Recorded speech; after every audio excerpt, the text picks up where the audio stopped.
లేవీకాండము 14వ అధ్యాయము. మరియు యెహోవా మోషేకు ఇలాగు సెలవిచ్చెను, కుష్ఠరోగి పవిత్రుడని నిర్ణయించిన దినమున వాని గూర్చిన విధి ఏదనగా, యాజకుని యొద్దకు వానిని తీసుకుని రావలెను. యాజకుడు పాలెము వెలుపలికి పోవలెను. యాజకుడు వానిని చూచినప్పుడు కుష్ఠుపొడ బాగుపడి కుష్ఠరోగిని విడిచిన ఎడల, యాజకుడు పవిత్రత పొందగోరు వాని కొరకు సజీవమైన 2 పవిత్ర పక్షులను, దేవదారు కర్రను, రక్తవర్ణము గల నూలును, హిస్సోపును తెమ్మని ఆజ్ఞాపింపవలెను.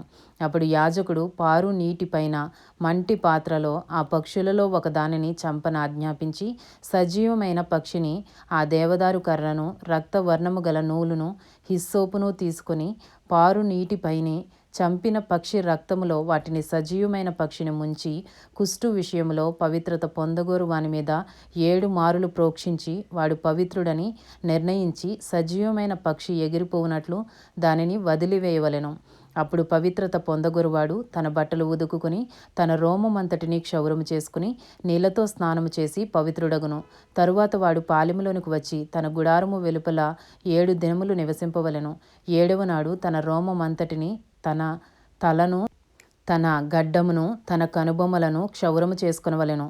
తన రోమమంతటిని క్షౌరము చేసుకుని బట్టలు ఉదుకుకొనిన ఎడలు నీళ్లతో కడుగుకొని పవిత్రుడగును. 8వ నాడు వాడు నిర్దోషమైన 2 మగ గొర్రె పిల్లలను, నిర్దోషమైన ఏడాది ఆడు గొర్రె పిల్లను, నైవేద్యమునికై నూనె కలిసిన 3/10వ వంతుల గోధుమ పిండిని, 1 అర్ధసేరు నూనెను తీసుకుని రావలెను. పవిత్రపరచు యాజకుడు పవిత్రత పొందగోరు మనుష్యుని వాటితో ప్రత్యక్షపు గుడారము యొక్క ద్వారమున యెహోవా సన్నిధికి తీసుకుని రావలెను. అప్పుడు యాజకుడు 1 మగ గొర్రెపిల్లను, అర్ధసేరు నూనెను తీసుకుని అపరాధ పరిహారార్థ బలిగా వాటిని దగ్గరకు తెచ్చి అల్లాడింపబడు అర్పణముగా యెహోవా సన్నిధిని వాటిని అల్లాడింపవలెను. అతడు పాప పరిహారార్థ బలి పశువును, దహన బలి పశువును వధించు పరిశుద్ధ స్థలములో ఆ గొర్రె పిల్లను వధింపవలెను. పాప పరిహారార్థమైన దానివలే అపరాధ పరిహారార్థమైనదియు యాజకుని దగును. అది అతి పరిశుద్ధము. అప్పుడు యాజకుడు అపరాధ పరిహారార్థమైన దాని రక్తములో కొంచెము తీసి పవిత్రత పొందగోరు వాని కుడి చెవి కొన మీదను, వాని కుడి చేతి బొటన వ్రేలి మీదను, వాని కుడికాలి బొటన వ్రేలి మీదను దానిని చమరవలెను. మరియు యాజకుడు అర్ధసేరు నూనెలో కొంచెము తీసి తన ఎడమ అరచేతిలో పోసుకొనవలెను. అప్పుడు యాజకుడు తన ఎడమ అరచేతిలో ఉన్న నూనెలో తన కుడి చేతి వ్రేలు ముంచి యెహోవా సన్నిధిని 7 మారులు తన వ్రేలితో ఆ నూనెలో కొంచెము ప్రోక్షింపవలెను. యాజకుడు తన అరచేతిలో ఉన్న కొదువ నూనెలో కొంచెము తీసుకొని పవిత్రత పొందగోరు వాని కుడి చెవి కొన మీదను, వాని కుడి చేతి బొటన వ్రేలి మీదను, వాని కుడికాలి బొటన వ్రేలి మీదను ఉన్న అపరాధ పరిహారార్థ బలి పశువు యొక్క రక్తం మీద చమరవలెను. అప్పుడు యాజకుడు తన అరచేతిలోనున్న కొదువు నూనెను పవిత్రత పొందగోరు వాని తల మీద చమరవలెను. అట్లు యాజకుడు యెహోవా సన్నిధి వాని నిమిత్తము ప్రాయశ్చిత్తము చేయవలెను. అప్పుడు యాజకుడు పాప పరిహారార్థ బలి అర్పించి అపవిత్రత పోగొట్టుకుని పవిత్రత పొందగోరు వాని నిమిత్తము ప్రాయశ్చిత్తము చేసిన తరువాత వాడు దహన బలి పశువును వధింపవలెను. యాజకుడు దహన బలి ద్రవ్యమును, నైవేద్యమును బలిపీఠం మీద అర్పింపవలెను.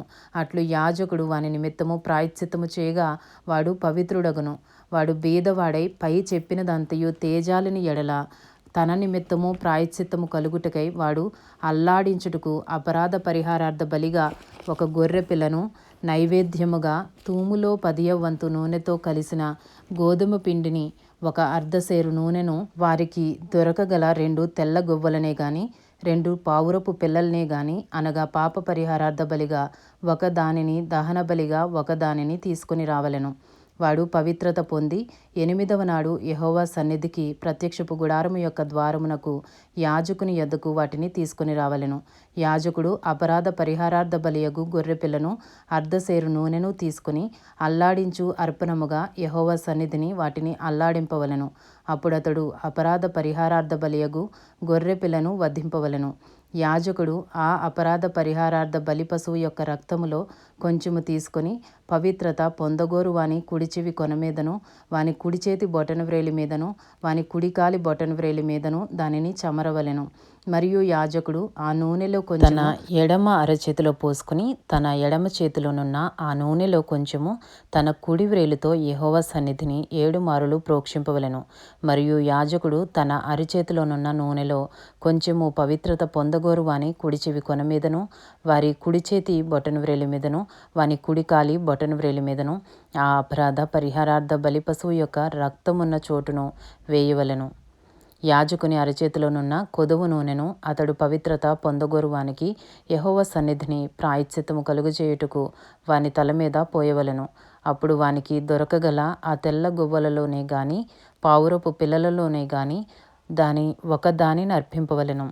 తన నైవేద్యము గాక వాటిలో తనకు దొరకగల పాప పరిహారార్థ బలిగా ఒకదానిని, దహన బలిగా ఒకదానిని అర్పింపవలెను.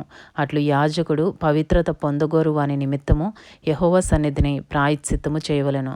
కుష్టుపొడ కలిగినవాడు పవిత్రత తగిన వాటిని సంపాదింపలేని ఎడల వాని విషయమైన విధి ఇదే. మరియు యెహోవా మోషే అహరోనులకు ఈలాగు సెలవిచ్చెను. నేను స్వాస్థ్యముగా మీకు ఇచ్చుచున్న దేశమునకు మీరు వచ్చిన తరువాత మీ స్వాస్థ్యమైన దేశములోని ఏ ఇంటనైనను నేను కుష్టుపొడ కలుగజేసిన ఎడల ఆ ఇంటి యజమానుడు యాజకుని యొద్దకు వచ్చిన నా ఇంటిలో కుష్టుపొడ వంటిది నాకు కనబడినని అతనికి తెలియజెప్పవలెను. అప్పుడు ఆ ఇంటనున్నది యావత్తును అపవిత్రము కాకుండానట్లు యాజకుడు ఆ కుష్టుపొడను చూచుటకు రాకమునుపు అతడు ఆ ఇల్లు వట్టిదిగా చేయని ఆజ్ఞాపింపవలెను. ఆ తరువాత యాజకుడు ఆ ఇల్లు చూచుటకై లోపలికి వెళ్ళవలెను. అతడు పొడ చూచినప్పుడు ఆ పొడ ఇంటి గోడల యందు పచ్చ దాలుగానైనను ఎర్ర దాలుగానైనను ఉండు పల్లపు చారులు గలదై గోడ కంటే పల్లముగా ఉండిన ఎడల యాజకుడు ఆ ఇంట నుండి ఇంటి వాకిటికి బయలు వెళ్ళి ఆ ఇల్లు 7 దినములు మూసి ఉంచవలెను. 7వ నాడు యాజకుడు తిరిగి వచ్చి దానిని చూడవలెను. అప్పుడు ఆ పొడ ఇంటి గోడల యందు వ్యాపించినదైన ఎడల యాజకుని సెలవు చొప్పున ఆ పొడగల రాళ్లను ఊడదీసి ఊరి వెలుపలనున్న అపవిత్ర స్థలమున పారవేయవలెను. అప్పుడతడు ఆ ఇంటి లోపలను చుట్టూ గోడలను గీయింపవలెను. వారు గీసిన పెల్లలను ఊరి వెలుపలనున్న అపవిత్ర స్థలమున పారబోసి వేరు రాళ్లను తీసుకుని ఆ రాళ్లకు ప్రతిగా చేర్చవలెను. అతడు వేరు అడుసును తెప్పించి ఆ ఇంటి గోడకు పూయింపవలెను. అతడు ఆ రాళ్లను ఊడదీయించి ఇల్లు గీయించి దానికి అడుసును పూయించిన తరువాత ఆ పొడ తిరిగి ఆ ఇంట బయలుపడిన ఎడల యాజకుడు వచ్చి దాన్ని చూడవలెను. అప్పుడు ఆ పొడ ఆ ఇంట వ్యాపించిన ఎడల అది ఆ ఇంటిలో కొరుకుడు కుష్ఠము, అది అపవిత్రము.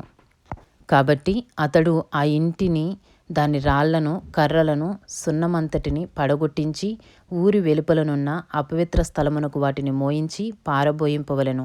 మరియు ఆ ఇల్లు పాడు విడిచిన దినములన్నీయు దానిలో ప్రవేశించువాడు సాయంకాలం వరకు అపవిత్రుడగును. ఆ ఇంట పండుకొనువాడు తన బట్టలు ఉదుకుకొనవలెను. ఆ ఇంట భోజనము చేయవాడు తన బట్టలు ఉదుకుకొనవలెను. యాజకుడు వచ్చి లోపల ప్రవేశించి చూచినప్పుడు ఆ ఇంటికి అడుసు వేసిన తర్వాత ఆ పొడ ఇంటిలో వ్యాపింపకపోయిన ఎడల పొడ బాగుపడెను గనుక ఆ ఇల్లు పవిత్రమని యాజకుడు నిర్ణయింపవలెను.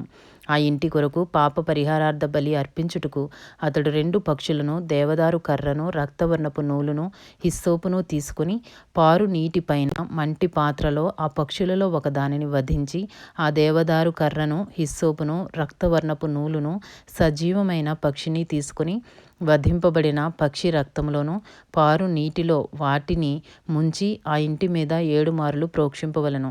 అట్లు ఆ పక్షి రక్తముతోనూ ఆ పారు నీటితోనూ సజీవమైన పక్షితోనూ దేవదారు కర్రతోనూ హిస్సోపుతోనూ రక్తవర్ణపు నూలుతోనూ ఆ ఇంటి విషయములో పాప పరిహారార్థ బలి అర్పింపవలెను.